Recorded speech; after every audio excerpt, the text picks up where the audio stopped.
Assalamualaikum warahmatullahi wabarakatuh. Selamat pagi dan sejahtera anak sekalian.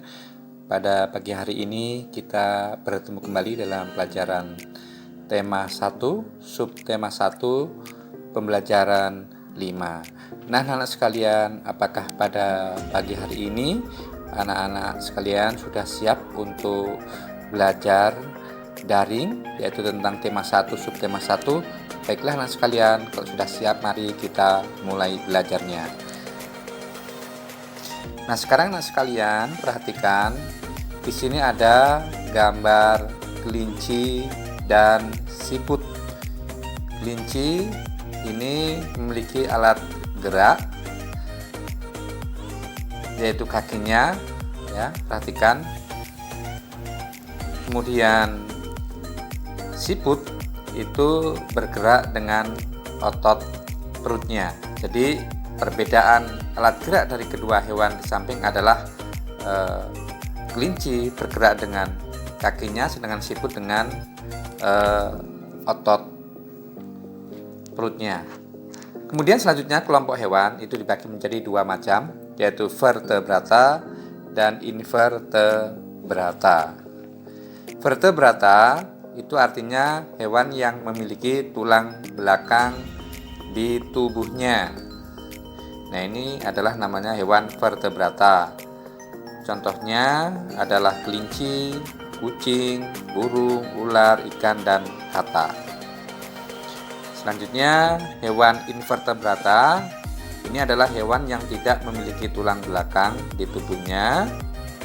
Contohnya adalah cacing, kupu-kupu, lebah, siput, semut, dan lain sebagainya. Nah, ini adalah pembagian hewan, yaitu hewan vertebrata dan invertebrata. Selanjutnya, umumnya hewan invertebrata memiliki alat gerak serupa dengan hewan vertebrata. Contoh ini adalah seekor kucing dengan seekor semut. Nah, ini kucing ini memiliki sama-sama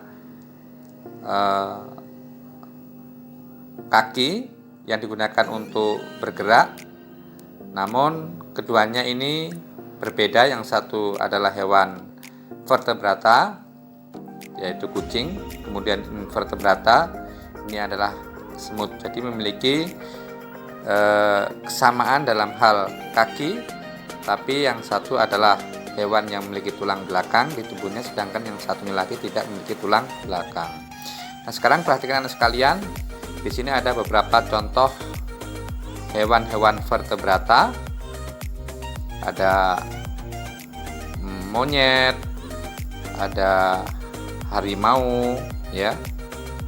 Ada singa, ada kelinci, ada kucing, kambing, ada ikan, ya. Kemudian ada ular, ada ikan, kata, ya. Terus kemudian ada anjing, ada penguin, kemudian ada burung, ada tikus, dan lain sebagainya. Masih banyak ya hewan-hewan vertebrata. Selanjutnya ini adalah hewan invertebrata. Ini ada kepiting, ada udang, kemudian ada siput, ada belalang, dan lain sebagainya. Nah, sekarang anak-anak sekalian perhatikan, ini adalah gambar apa? Gambar siput. Siput berkata, "Hai, aku siput, aku bergerak dengan otot perut." Kemudian yang ini, "Kalau aku ubur-ubur, aku bergerak dengan tentakel." Nah, ini adalah dua hewan yang menggunakan, yang satu otot perut, yang satu dengan menggunakan tentakel. Sekarang coba perhatikan gambar-gambar berikut. Di sini ada 4 gambar. Ya, ada gambar karikatur, ada gambar kartun, gambar realita, ya, dan ada gambar bunga. Gambar di atas adalah contoh gambar-gambar jenis ilustrasi. Jenis-jenis gambar ilustrasi itu dibagi menjadi 4, ya.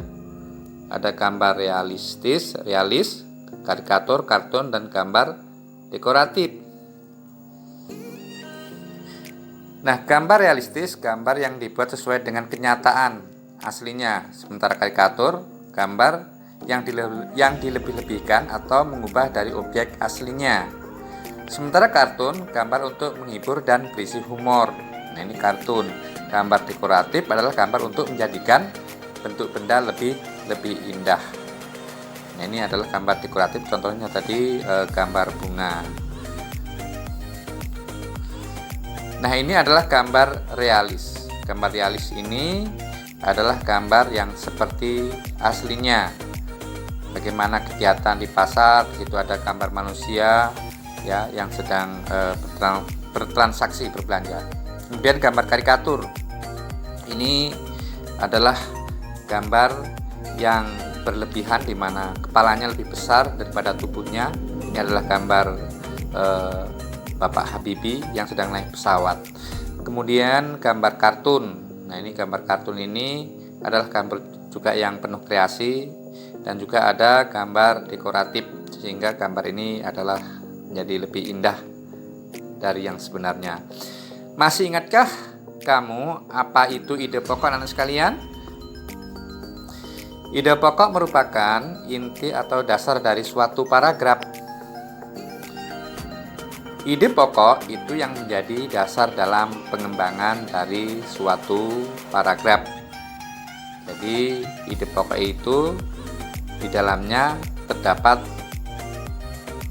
ide pokok atau gagasan yang menjadikan dasar untuk pengembangan suatu paragraf sehingga paragraf menjadi paragraf yang luas dan utuh. Langkah-langkah pengembangan ide pokok adalah yang pertama, kita menentukan topik dari paragraf yang akan dikembangkan. Kemudian yang kedua, menentukan ide pokok dari paragraf yang akan dibuat.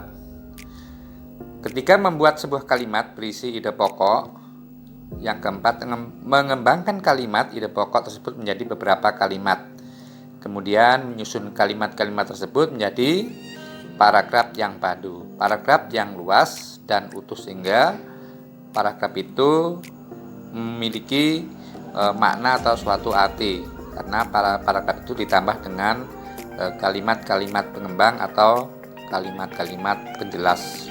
Terima kasih, demikianlah anak sekalian yang dapat aku jelaskan tentang ide pokok dan paragraf.